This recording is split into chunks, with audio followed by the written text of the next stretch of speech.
Acha que conhece a SOP? Pense novamente. De mudanças surpreendentes na pele a efeitos inesperados no cabelo, estes são 7 sinais e sintomas da SOP que ninguém menciona. Não vou entrar em detalhes sobre o que é a síndrome dos ovários policísticos neste vídeo. Este vídeo tem como objetivo fornecer uma compreensão básica de alguns sinais e sintomas frequentemente ignorados da síndrome dos ovários policísticos. Se você achar essas informações úteis, inscreva-se no canal para ver mais vídeos como este. A síndrome dos ovários policísticos é um distúrbio hormonal que pode causar desregulação e seus sinais e sintomas em praticamente todos os aspectos do corpo. Costuma-se pensar que ela afeta os órgãos reprodutivos. Mas não é o caso. A SOP é um distúrbio endócrino, ou seja, um distúrbio hormonal. E isso inclui todos os hormônios do corpo, não apenas os hormônios reprodutivos. O primeiro sintoma da SOP que muitas vezes é ignorado é a sonolência diurna. Não é incomum que mulheres com SOP venham à clínica e digam: "Estou exausta o dia todo. Sinto muita fadiga. Não consigo manter os olhos abertos." A razão pela qual isso pode estar associado à SOP é porque as mulheres com SOP têm um risco aumentado de apneia do sono. A apneia do sono é um distúrbio em que, quando você está dormindo, os músculos na parte de trás da garganta tendem a colapsar um pouco demais. Isso bloqueia as vias respiratórias, impedindo a respiração. Assim, quando se tenta respirar, a respiração é bloqueada. E, por natureza, isso faz com que seu corpo diga: "Meu Deus, acorde. Você precisa respirar." As mulheres que têm isso podem nem saber que estão acordando frequentemente durante a noite. Mas o que acaba acontecendo é que isso se repete várias vezes. Há muitos pequenos despertares. E isso impede que você tenha aquele sono bom, profundo e repousante de que precisa para se sentir pronto e com energia no dia seguinte. Você pode entender isso se pensar em tentar carregar seu celular. Se você o conectar e deixar a noite toda, um pequeno duende aparece e fica desconectando-o, deixando-o desconectado por 1 hora. Depois, o duende o reconecta por 15 minutos. E então o duende desconecta seu celular novamente. Na manhã seguinte, você acorda, olha para o seu celular e vê que ele não carregou corretamente. Agora ele já está na faixa amarela e vai ficar sem bateria antes do fim do dia. Basicamente, a apneia do sono é como se sua bateria não tivesse tido a oportunidade de carregar corretamente durante a noite, enquanto você descansava. E você pode nem saber que isso está acontecendo. É por isso que esse é um sintoma tão importante que não deve ser ignorado. Há uma infinidade de razões que foram postuladas para explicar por que mulheres com síndrome dos ovários policísticos podem ter um risco aumentado de apneia do sono. Portanto, isso não é apenas uma função do peso corporal ou algo parecido que às vezes as pessoas associam à apneia do sono. Há um risco aumentado que parece estar associado independentemente à síndrome dos ovários policísticos em si. O próximo sintoma frequentemente ignorado da SOP são as alterações de humor. O desequilíbrio hormonal é causado pela SOP. Níveis elevados de androgênio e alterações na forma como o corpo responde à insulina causam perturbações e alterações na química do cérebro. Isso pode perturbar e alterar os níveis de serotonina e outras substâncias químicas no cérebro. E aumenta o risco de ter instabilidade e alterações de humor. E isso aumenta as chances de ter coisas como ansiedade e depressão. Agora, junte isso ao estresse de ter que lidar com uma condição crônica de saúde todos os dias da sua vida, que afeta você de várias maneiras, algo que sabemos estar independentemente associado a um risco maior de desenvolver ansiedade e depressão, e fica bastante fácil entender por que as pessoas com síndrome dos ovários policísticos podem ter um risco maior de serem diagnosticadas com condições de saúde mental, como ansiedade e depressão. Obviamente, nem todas as pessoas que têm isso vão sofrer de ansiedade e depressão. Mas acho realmente importante saber que isso é uma função do estresse de uma condição crônica de saúde. Também pode resultar de alterações reais na química do cérebro. O próximo é o enfraquecimento do cabelo. Isso é muito comum em mulheres com SOP. E, na verdade, não é incomum que mulheres que não foram diagnosticadas com SOP apresentem isso como sua preocupação. E nunca é mencionado que isso pode estar relacionado à SOP. E muitas vezes elas não são diagnosticadas. Então, por que isso acontece? O termo médico para isso é alopecia androgênica. Mas você já deve ter ouvido pessoas se referirem a isso como calvície feminina ou perda de cabelo feminina. E basicamente o que acontece é que mulheres com SOP têm níveis elevados de andrógenos, como a testosterona. E elas desenvolvem uma condição em que o cabelo fica mais ralo, mais ou menos ao longo da coroa e da risca. A razão para isso é que esses andrógenos causam o encolhimento dos folículos capilares e essas áreas são particularmente sensíveis a tudo isso. Então, imagine todos esses folículos capilares, de onde o cabelo cresce, como pequenas fábricas de cabelo. E à medida que os níveis de andrógenos aumentam, essas fábricas de folículos capilares simplesmente não conseguem produzir a qualidade de produto que costumavam produzir. De repente, o cabelo fica mais fino, os folículos ficam mais curtos e o cabelo não cresce tão bem. Com o tempo, algumas dessas fábricas simplesmente fecham por completo como resultado do impacto desses andrógenos sobre elas. O que acontece é que, quando você tem folículos capilares em locais mais sensíveis, que são aqueles que você toca mais ou que são repartidos e puxados um pouco mais, eles são mais propensos a cair.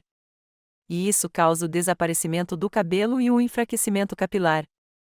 Os folículos capilares e os cabelos no resto da cabeça podem não ser afetados. Você pode pensar, isso é tão estranho, tudo mais está normal. Está apenas ficando ralo nessas duas áreas.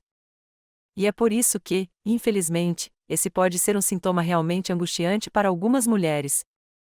Estudos indicam que as pessoas que sofrem de enfraquecimento capilar afirmam que sua qualidade de vida e autoestima foram significativamente afetadas de forma negativa.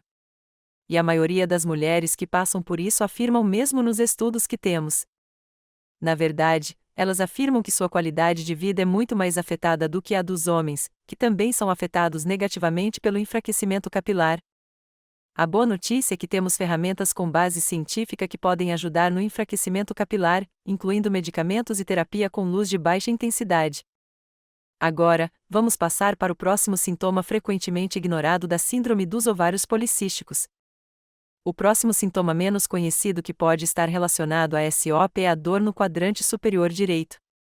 Trata-se basicamente de um desconforto na parte superior direita do abdômen, abaixo da caixa torácica nesse lado.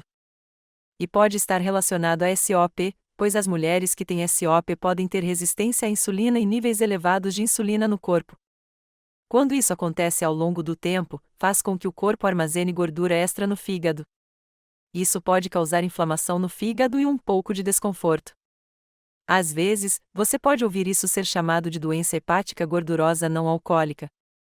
E isso pode acontecer mesmo em pessoas que não têm SOP. E há muitas causas para o desconforto no quadrante superior direito.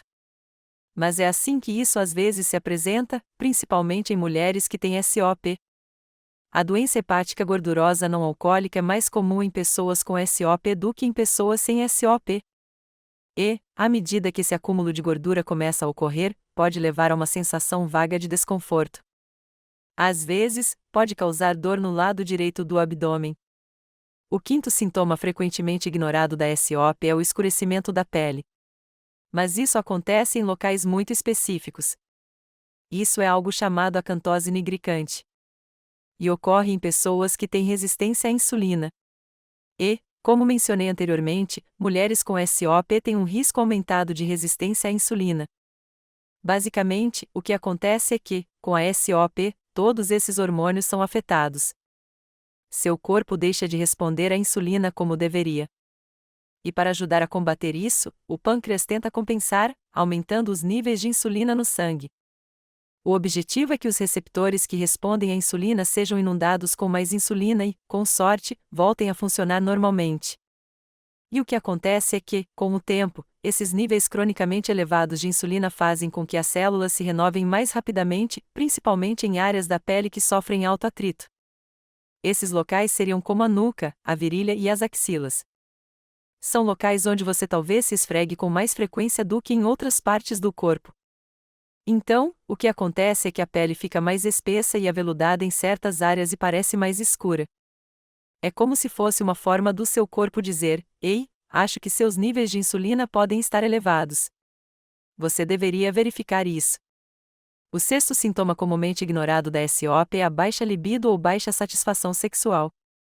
Além das alterações de humor, os níveis cronicamente elevados de insulina também podem diminuir o fluxo sanguíneo e potencialmente contribuir para uma menor excitação física e menor satisfação durante as atividades sexuais.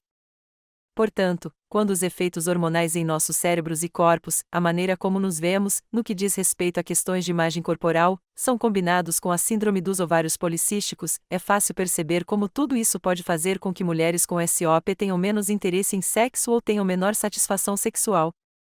Nossa autoestima e os efeitos que alguns desses sintomas da SOP são conhecidos por terem, é fácil ver porque as pessoas que têm SOP não controlada correm um risco elevado de ter baixa satisfação sexual ou baixa libido. O sétimo sintoma da SOP, frequentemente ignorado, é a compulsão alimentar e a purgação. Alterações e desequilíbrios hormonais e picos significativos nos níveis de insulina podem levar as pessoas a terem desejos realmente intensos por comida. Isso se manifestará como uma sensação de perda de controle em relação aos seus hábitos alimentares. E quando isso acontece, às vezes hábitos alimentares pouco saudáveis e alimentação desordenada podem surgir como uma espécie de tentativa de mecanismo compensatório.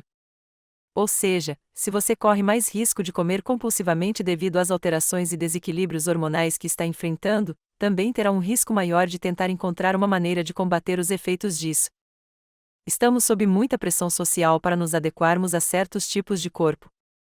E a compulsão alimentar muitas vezes torna isso muito difícil para as pessoas. É um ciclo realmente vicioso, porque a compulsão alimentar provavelmente está relacionada a essas alterações hormonais e picos de insulina.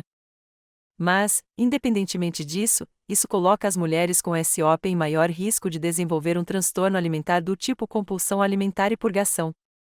Isso pode se manifestar de várias maneiras, incluindo exercícios excessivos ou uso de medicamentos que podem ser muito prejudiciais à saúde e perigosos, vômitos, coisas assim. E é muito importante que, se você estiver passando por alguma dessas situações, procure ajuda. Saiba que a compulsão alimentar pode estar relacionada a coisas que estão acontecendo quimicamente em seu corpo. Não é algo de que você deva se envergonhar, mas é algo que deve ser tratado.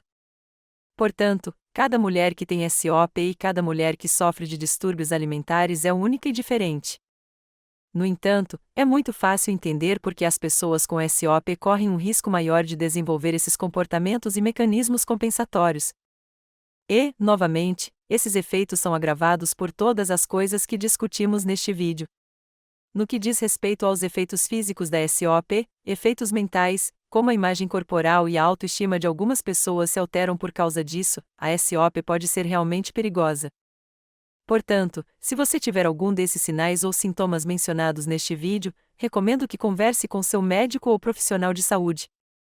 Espero que você tenha aprendido algo hoje.